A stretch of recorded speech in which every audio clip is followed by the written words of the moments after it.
فبيقول لي عجباك مصر قوي روح لها. قلت له اهو حاجه كانت في بالي وقلتها يعني. المهم بيقولوا لي ايه يا عم ومبسوط قوي وبتاع. قلت له والله انا كنت متضايق خالص امبارح وكان عندي ازمه شديده وربنا فكها عليا فالحمد لله مبسوط. احنا اتمشينا حاجه بسيطه فهم استلطفوني قالوا لي تعالى اشرب معانا شاي. فطلعت شربت معاهم شاي. ايه يا عم حكايتك؟ قلت لهم والله ده انا جيت وظروفي كذا وحصل كذا وكذا وكذا. اشتغلت في ايه؟ اشتغلت في كذا وكذا. تعرفنا مكان ايه؟ المهم ايه اتصاحبوا عليا صداقة خفيفة يعني. حكيت لهم بقى كل اللي حصل. انا يعني جوايا كلام كتير وعايز احكي فهم ما اعرفهمش. رحت حكي لهم كل حاجة. راحوا ايه قالوا لي طب خلاص ابعت لنا الساعات ده هي على الواتساب واحنا نازلين مصر نجيب هدايا وكده ناخد وايه نشتري منك يعني. بعت لهم كل الساعات على الواتساب. شافوا الرسالة وما عملوش اي حاجة خالص. لما ما بصوش على الرسالة انا قلت خلاص يعني انا هفضل في طريقي زي ما انا اسعى وان شاء الله ربنا هيكرمني ومش هبص لاي حاجة. بدأت الصفحة اللي انا كنت عاملها بتاعت الاستيراد انزل عليها صور الساعات. بدأت اعمل اعلانات كانت قديمة انزلها تاني. بقيت اشوف حد بتاع اكسسوار موبايل بينزل استوكات كنت اخدها منه واروح منزلها عندي.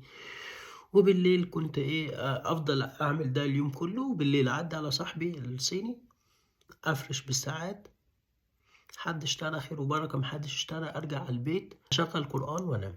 ما بقيتش اخاف زي الاول بس القرآن بقى بيريحني خالص وبحب اسمعه يعني. ميعاد الايجار جه وانا لسه ما دفعتش ومش عارف هدفع لمين بس محدش جالي. المهم كان ليا صديق اسمه مجدي عايش في استراليا وهو اللي كان عرفني على عمرو اللي حكينا عنه قبل كده. كنت دايما على تواصل مع مجدي اكلمه ويكلمني. عندنا ظروف متشابهة في الغربة والوحدة وكده. استراليا والصين فرق 3 ساعات غير بقى استراليا ومصر. فاحنا عندنا نهار في مصر ليل عندنا ليل عندهم نهار وهكذا. فكنا على طول على تواصل. الاخبار يا ابو عكرة؟ قلت له والله انا تمام الحمد لله. اسكت يا مجدي ده حصل معايا كذا وكذا وكذا. برضو كده يا احمد؟ لا برضو ما تقوليش ومش عارف ايه. انا مجدي صاحبي بس ما استلفتش منه فلوس قبل كده وما فيش الصداقة اللي تخليني استلف منه فلوس. لكن هو في نفس المكالمة راح محول لي ال 300 دولار. قال لي قول لي تحتاج كام انا ادفع لك تمن الايجار.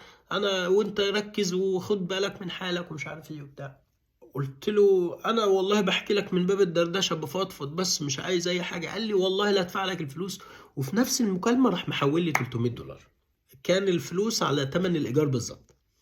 تاني يوم صحيت الصبح دورت على جوجل ادور على اقرب بنك استلم منه الفلوس. دورت نزلت فضلت اتمشى لحد ما وصلت للبنك.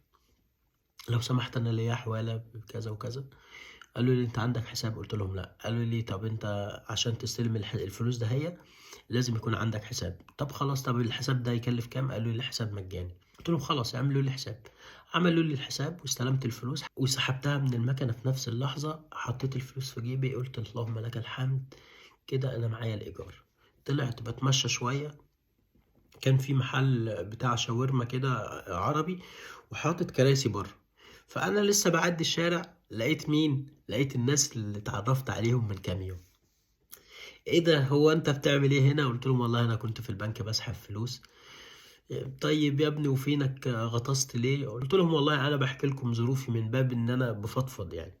فانتوا قلتوا لي ابعت لنا صور الساعات نشتري منك فبعتها لكم. كان من باب الذوق يعني او من باب المواساة ان انتوا تردوا عليا.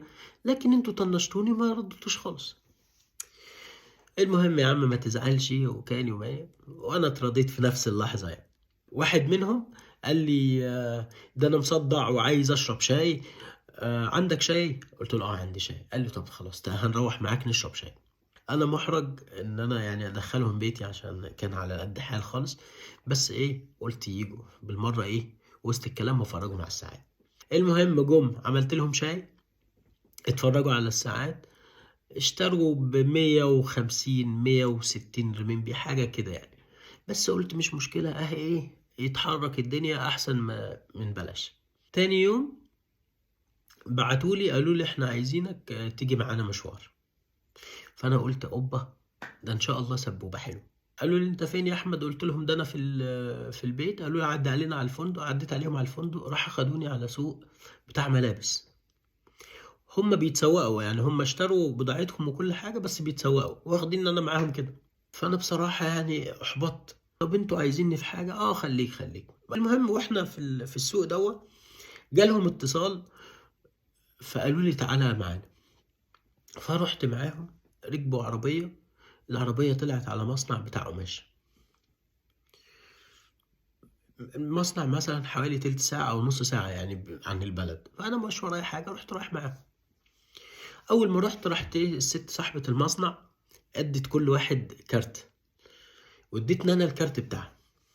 أنا أخدت الكارت، أنا كده كده بلم معلومات، رحت واخد الكارت حطيته في جيبي. الست قالت لهم ده الحاوية جاهزة. فجت عربية تاني أخدتنا للمخزن وشفنا الحاوية وهي بتتحمل. بعدين جابوا عربية ومشوا. واحنا راجعين الناس كانوا بيقولوا يا ده موضوع العربية ده، ان المصنع موفر لنا عربية، ده سهل علينا كتير وحاجة حلوة وزي الفل وبتاع. انا برضو خدت الكلام وما فيش اي حاجة. طب هم عايزيني في ايه؟